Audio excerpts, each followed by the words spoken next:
Bem-vindos ao Da Capa à Contra Capa, programa da Renascença em parceria com a Fundação Francisco Manuel dos Santos.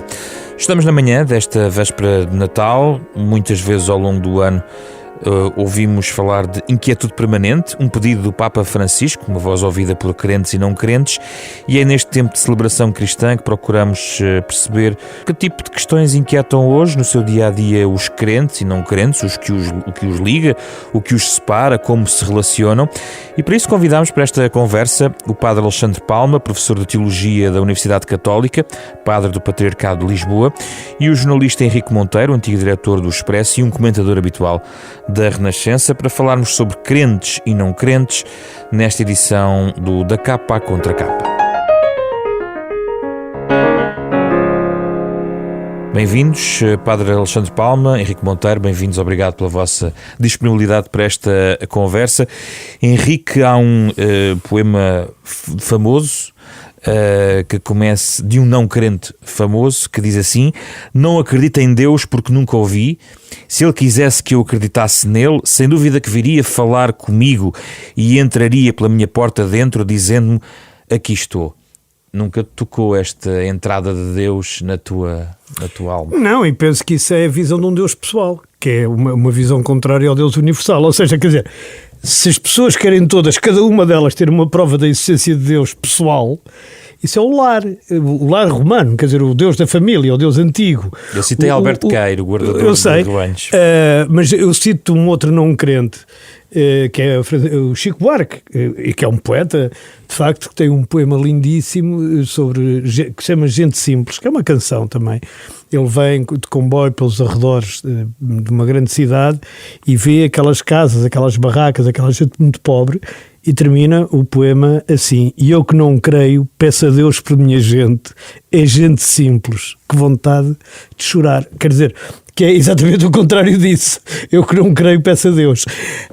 Porque as pessoas passam a vida a dizer: valha-me Deus, se Deus quiser, queira Deus. Porquê? Provavelmente porque sentem que há qualquer coisa para além delas, há uma transcendência. Portanto, transcendência quer dizer justamente que está para lá delas próprias, que não devemos confundir com espiritualidade. Podemos confundir com espiritualidade, não devemos confundir com o espiritismo, que é uma coisa diferente. A espiritualidade é uma necessidade do homem, embora haja muita gente. Eu tenho muitos amigos e muita gente que conheço que dizem que sou ateu. Eu sou ateu. E eu costumo responder assim: eu não tenho fé suficiente para ser ateu, porque acho que é preciso mais fé para ser ateu do que para ser crente. Porque o ser ateu é uma recusa geral de toda a transcendência, enquanto ser crente não tem, quer dizer, desde que a gente não diga eu sou crente na igreja dos pobres de São José de Macarena, por exemplo, estou a inventar o nome de uma igreja, que naturalmente seria uma coisa pequena, ou mesmo numa igreja maior, eu sou crente na igreja ortodoxa, ou católica ortodoxa, ou sou crente na igreja católica apostólica romana, ou sou crente na igreja anglicana. Quer dizer, a crença permite ser crente para lá de qualquer igreja. Número 1. A não crença, o militantismo ateísta permite achar que isto é tudo uma treta e que nada disto faz sentido. Padre Alexandre Palma. Conversa fascinante, já em cima da mesa uma multidão de assuntos. Vamos lá ver. Parece-me que uma coisa que o Henrique disse é que estou muitíssimo de acordo, que é, no fundo, a realidade de Deus ou a ideia de Deus é qualquer coisa que não desaparece facilmente da cultura humana, da sociedade humana, e, portanto, seja como objeto de uma profissão de fé no sentido, vamos dizer assim, mais estrito, seja como vago eco cultural, Deus não desaparece do nosso ambiente social, cultural, do que somos, das nossas relações. Portanto, nesse sentido, das expressões mais formais, mais rotineiras, isso parece-me algo que podemos quase tocar todos os dias no convívio. Esta ideia que de alguma maneira o Henrique estava a desfiar, que é um pouco se interprete bem, que é as fronteiras entre a crença e a não crença, porventura, não são tão nítidas como às vezes, para simplificação de linguagem, tendemos a tratá-las. Com isto não quero fazer nenhuma confusão, portanto, mas eu, colocando-me, obviamente, e do lado, vamos dizer assim, deste binómio da crença, eu tenho que dizer que, às vezes digo isto aos meus alunos, eu também sou descrente de várias configurações teológicas, assim, ok? Isto é uma coisa que às vezes os crentes, que isto começa a baralhar o esquema simplista, crentes versus não crentes. Quer dizer assim, eu como crente cristão, se quiser agora católico, apostólico romano, significa que existem várias formulações de Deus ou da religiosidade com a qual eu não tenho empatia ou não tenho uma adesão de fé. Há zonas cinzentas em Deus? Não, o que eu estou a dizer é que existem configurações do divino que eu não subscrevo.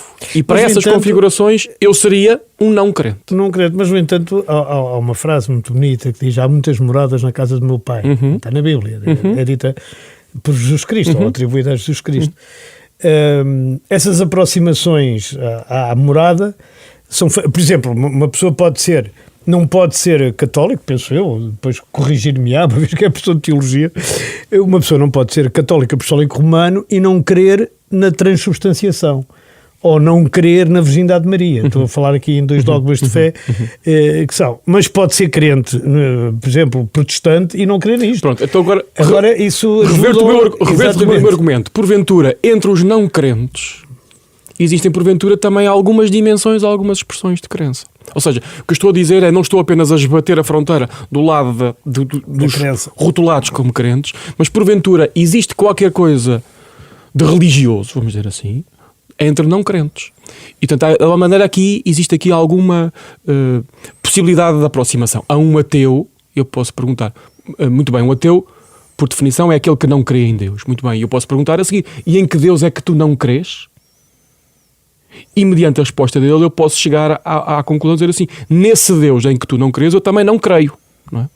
Portanto, isto para dizer que porventura a relação entre a crença e a não crença, eu acho que por um lado vale a pena perceber a complexidade do fenómeno. Sim. Porque às vezes, repito, e até por efeitos pedagógicos, temos que simplificar, portanto, perceber a complexidade do fenómeno, mas também, já agora, também não dissolver tudo numa espécie de magma em que depois também é tudo igual. Mas houve uma terceira via que foi popularizada, o agnosticismo.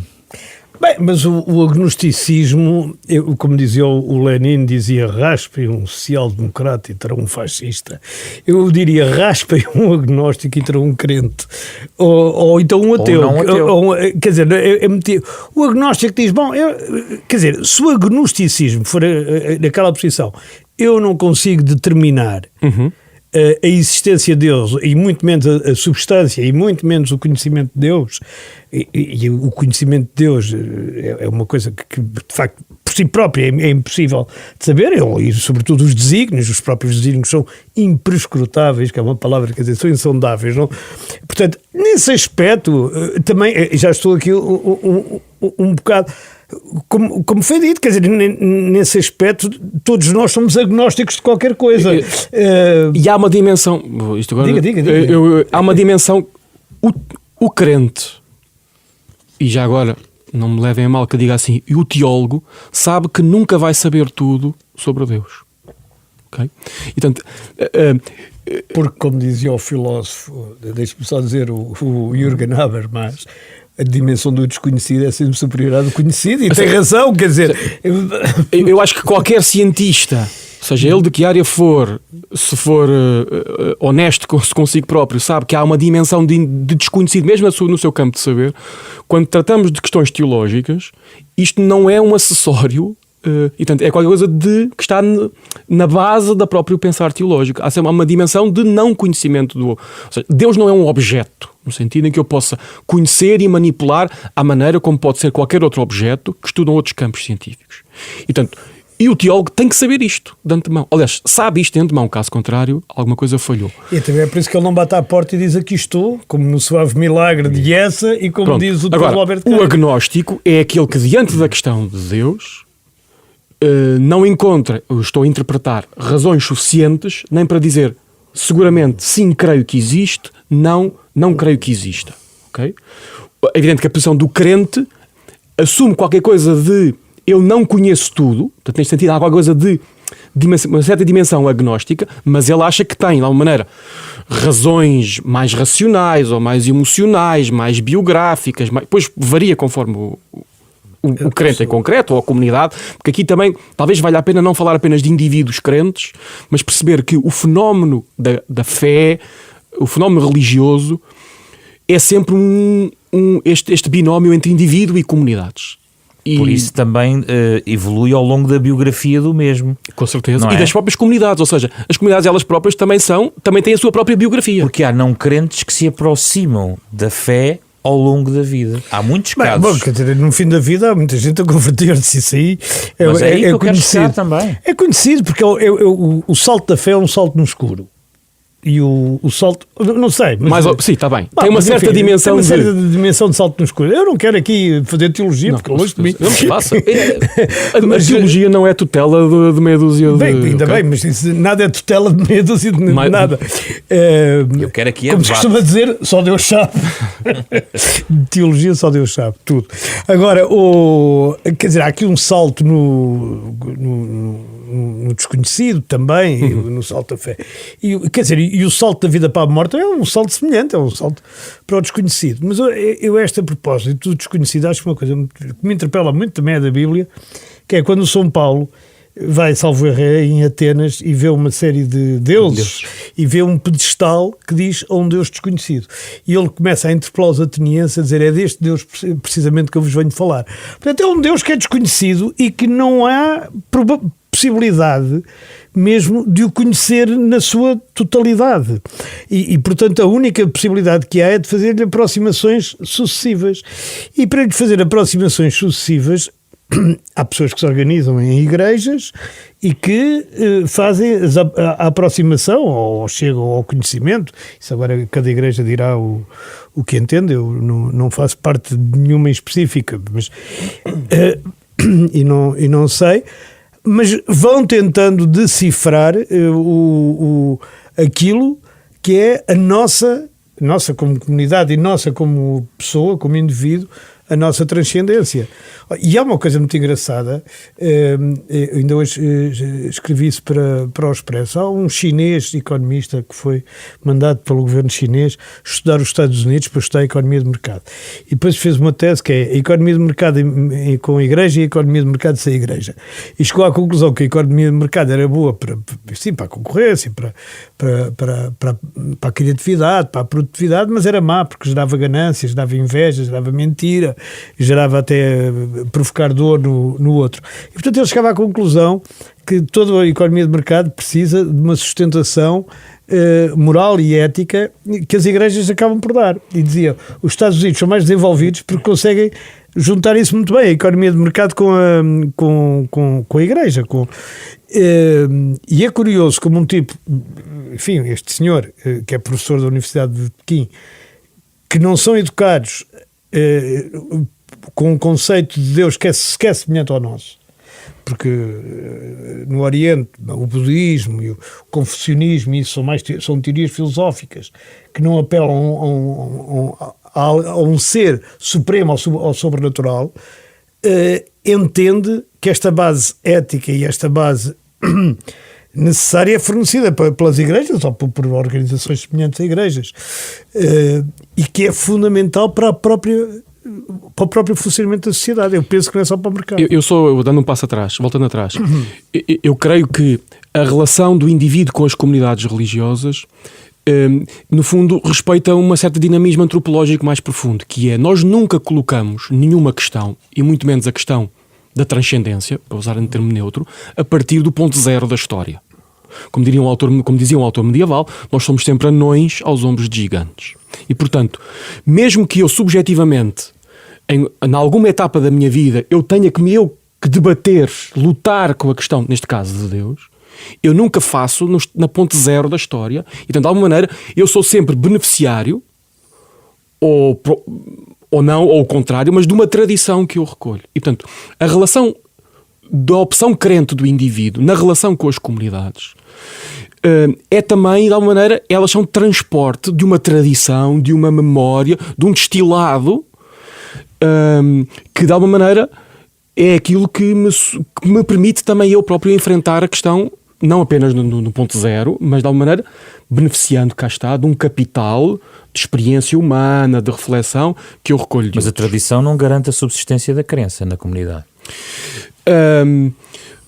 Depende do que é que estamos a dizer como tradição. Quer dizer, eu aqui não... A tradição, como estava a sublinhar. Exatamente, ou seja, no fundo é um grande transporte de uma narrativa, ou de uma memória, ou de uma... Nesse sentido, que isso é um organismo vivo, ou seja, isso não é um bibelô, às vezes costumo dizer, não é um bibelô que nós temos lá em algum móvel de casa, que é apenas limpar o pó e deixá-lo conservado. A tradição é de alguma maneira, ela comunica-se de pessoa a pessoa, de geração a geração, de contexto a contexto, geografia a geografia, e, portanto, isto de alguma maneira dá uma certa vitalidade a esta transmissão. Que é evidente que tem sempre os seus desafios e na hora presente também tem os seus desafios próprios desta época. Mas quero voltar um bocadinho a um ponto inicial, que é a ideia do Deus pessoal que o Henrique logo a abrir trouxe, porque se entendi bem aquilo que o Henrique estava a dizer, colocava a ideia do Deus pessoal na perspectiva do crente, ou seja, o Deus... Não, pelo contrário, eu acho que o crente não pode acreditar num Deus pessoal. Quer dizer, ou melhor, quer dizer, poder pode, mas não é. Explique-me isso. Quer dizer, eu acho é que a pessoa que espera que Deus seja um Deus dele próprio, e quer dizer, e que o interpela ele próprio, que o interpela ele próprio neste sentido de dizer, se ele quiser que eu acredite nele, ele que me apareça. Se ele existir, que me atire um raio em cima, como dizia o Guerra Junqueiro, não é? Antes de ser crente, que ele depois no fim da vida tornou-se crente, mas dizia, Deus não existe, e se existir que me atire um raio em cima, como vê, não atirou, portanto não existe. Que eram aquelas... Quer dizer, isto não faz sentido absolutamente nenhum. Porque no meu conceito de Deus não é alguém que está a zelar, aliás o livre-arbítrio diz isso mesmo, que está a zelar pelo meu colesterol ou pelo quer dizer, há aquela velha nota judaica da pessoa muito crente que se irritava com Deus porque não ganhava lotaria e Deus dizia-lhe, bom, ao menos podia-se ajudar e comprar o bilhete, não é? Quer dizer, há um esforço da parte do crente a ir ao encontro de Deus, porque não pode esperar que seja todo o esforço de Deus a ir ao encontro do crente. Eu estava a voltar a este ponto na nossa conversa, porque creio que, e em certo sentido isto tem muito que ver com este contexto de Natal em que estamos, a narrativa cristã, e portanto de alguma maneira a interpretação cristã da história, sim, ou seja, é só isto, e isto é muito, de alguma maneira coloca a pessoalidade de Deus, deixe-me dizer assim, do lado dele, no sentido em que, de alguma maneira, o que determina e de alguma maneira desenha o rosto de um Deus entendido à maneira cristã, neste sentido não exclusivamente cristã, mas propriamente cristã, é exatamente ser um Deus profundo, radicalmente da relação, não é? E é a dimensão da relação que de alguma maneira nos permite dizer que ele é um Deus pessoal, ou seja, colocava a dimensão do ser de um Deus pessoal não porque é o Deus da minha pessoa, mas porque ele, como é um ser de relação ou de relações, ele é um Deus pessoal. Reparem que tudo o que é a própria possibilidade de haver uma revelação, a ideia de que Deus, de forma mais explícita ou menos implícita, de alguma maneira fala a história, ou que no fundo tem um bocadinho que ver, um bocadinho não, tem tudo que ver com este contexto do Natal, supõe na raiz que é um Deus que procura relacionar-se com. E esta é uma... ou seja... e isto é uma outra teologia, peço desculpa de usar a palavra, ou seja, porque não é o Deus relojoeiro, ou não é o Deus tipo programador informático ou não é o Deus tipo equação que no princípio justifica a existência disto ou daquilo ou daquele outro, mas é de alguma maneira alguém mais quente, vou dizer assim, não é propriamente uma teologia fria de um Deus apenas causa ou consequência, ou o que for, mas é um Deus... Esse é um dos pontos mais interessantes, aliás. Quer dizer, é um ponto muito interessante no conceito... Desculpe interromper. Porque a própria possibilidade de haver uma história... Repare que a própria possibilidade de haver uma história de salvação dito assim, porque a história é o que é. Se é de salvação ou não, é a interpretação que, de alguma maneira, sob uma ótica crente, teológica, religiosa, se faz da história. A própria possibilidade de se interpretar a história como um contínuo, como algo em que se vai construindo uma salvação, que neste caso é uma relação, supõe exatamente isto, ou seja, que Deus não é apenas o ponto zero da história, como diria o Teilhard de Chardin, o ponto alfa ou o ponto ômega, mas é de alguma maneira o alfabeto todo que vai do alfa ao ômega. Não, eu acho que isto é um dos aspectos mais interessantes, mas levava-nos tão longe que a gente não precisava de vários programas para coisas, porque eu também sei que Deus é aquele que fala através dos profetas, é aquele em que, na teologia cristã, em que encarnou em Cristo para o próprio São Paulo no caminho, na estrada de Damasco, teve a chamada epifania, e portanto isso é uma relação pessoal, digamos, que é com aquela pessoa em si que sentiu, e várias pessoas estiveram, desde São João Bosco a Teresa d'Ávila, e enfim, vários santos e não santos, e pessoas normais, nomeadamente nas alturas de conversão e dessas coisas todas. Mas eu queria só voltar um bocadinho ao ponto em que nós estávamos a falar para pôr a coisa é muito difícil definir o que é Deus. Quer dizer, eu gosto muito de uma definição. Uma das provas que Deus existe é que a gente o pode nomear, porque a gente no geral não consegue nomear nada que não existe. É uma coisa extraordinária, mas há uma relação com aquilo que nos ultrapassa, e que não é só o desconhecido, é aquilo que nos ultrapassa e que está fora de nós. E eu acho que essa é a parte mais interessante da crença. Quer dizer, a crença na verdade e na justiça como absolutos, a crença quer dizer, o combate brutal ao relativismo parece uma das que só pode ser feita em nome de algo que transcende todos, e nesse sentido é que não é pessoal, e não no sentido em que estava a dizer, e portanto aqui já não há uma contradição tão grande, pode haver ainda mais alguma, mas essa parte parece muito, muito importante, essa fase daquilo que nos transcende em absolutos, em absolutos éticos, em absolutos morais, nos mandamentos, se quiserem, mas eventualmente em algumas coisas. Quanto à tradição não ser significado de manutenção, eu devo dizer uma coisa, nós temos uma fase da nossa vida, nós no geral lemos a nossa vida de uma forma histórica, mas como se o mundo tivesse começado ontem e acabasse amanhã, não é? Isto é assim em todos os dias, em todos os jornais. E a verdade é que houve na década de 60, sobretudo, e na década de 70, depois daquele livro do Sartre muito famoso, L'être et le néant, que é o ser e o nada em português, penso eu, quer dizer, e a ideia do existencialismo não cristão, não o de Søren Kierkegaard, eu digo sempre mal este nome.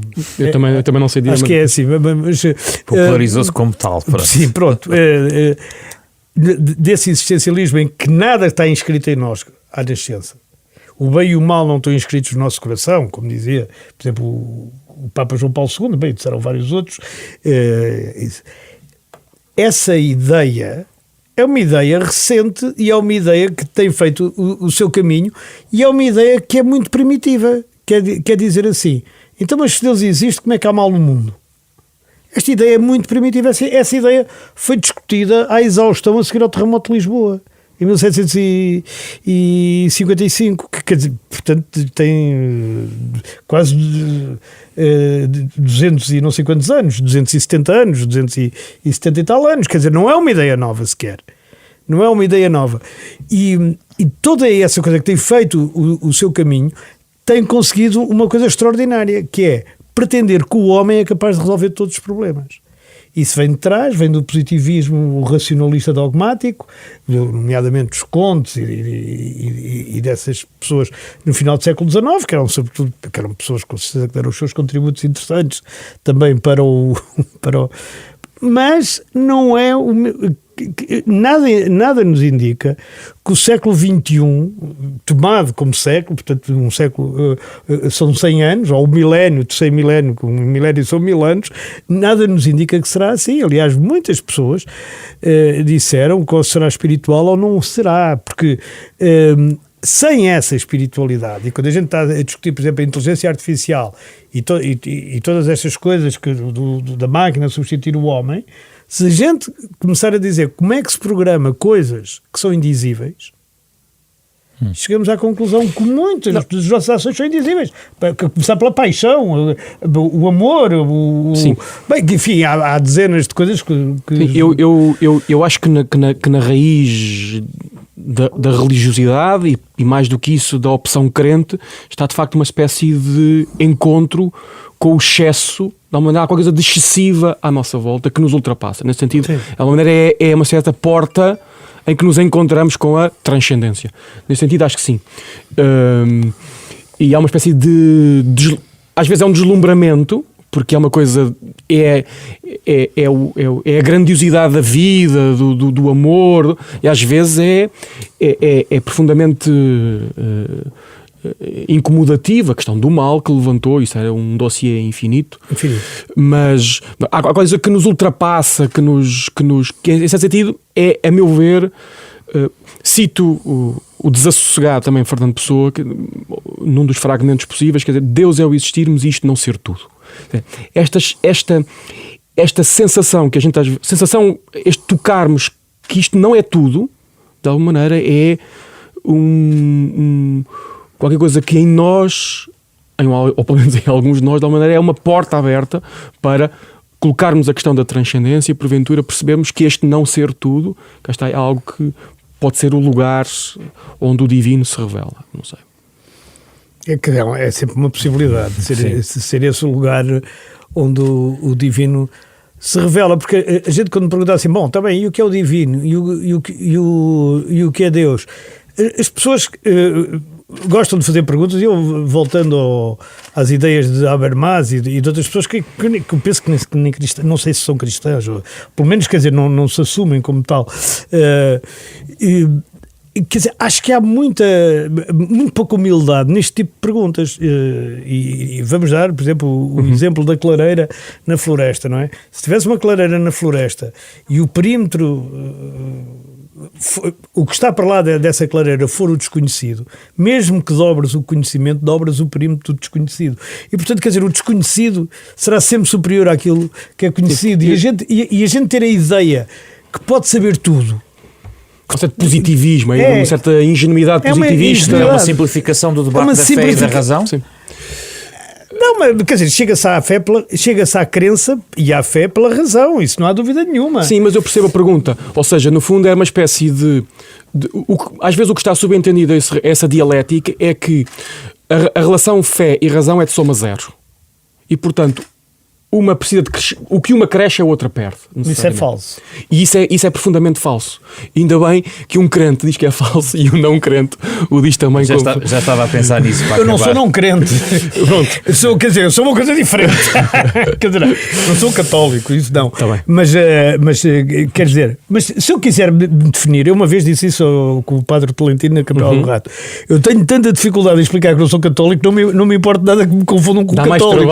Dá-me mais trabalho às vezes explicar porque é que não sou. Mas já encontraste a simplificação para esse BI espiritual? Não, porque há bocado disse aqui duas coisas que qualquer pessoa com conhecimento mais aprofundado daquilo que é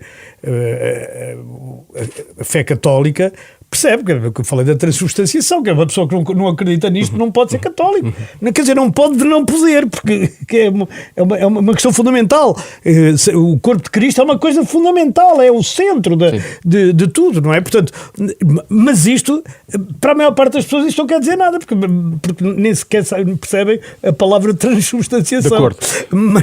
De acordo. Mas eu estando bastante de acordo com o Henrique está a dizer, não deixo ainda assim de acrescentar esta nota que não diminui o que está a dizer, que é efetivamente é assim como diz, mas depois existencialmente existem, vamos dizer assim, posições relativas diferentes de cada uma das pessoas. Evidente. E portanto tem que haver aqui uma articulação entre os princípios, de alguma maneira, o que está tão bem a descrever, e de alguma maneira depois o que é o caminho pessoal de cada um, de aproximação, e tanto tem que haver porque senão também fazemos da religião apenas um dedutivismo dogmático, isto é, está dogmatizado assim e agora é só dedutivamente. Pois isso também é preciso, e tem que ser também não ser assim também. Também tem que ser alguma abordagem indutiva a partir do caminho que cada um de nós vai fazer. E há uma coisa agora, se me permites, que é do Santo Agostinho, que a mim me interpela muito, que é aquela imagem que ele encontrou a criança a tirar a água do mar e a pôr na areia. E ele pergunta, é um anjo, não é? Mais tarde sabe-se, ele pergunta o que é que estás a fazer, ele diz: estou a esvaziar o mar, que é uma ideia fantástica, é poética. Ele diz: mas tu não vês que por muito que passe aí tempo nunca conseguirás esvaziar o mar? E ele diz: de qualquer forma demorarei menos tempo do que tu a responder a todas as dúvidas que tens. Eu também percebo que não posso responder a todas as dúvidas que eu tenho, nem ninguém pode responder a todas as dúvidas ou hesitações ou isso que tem.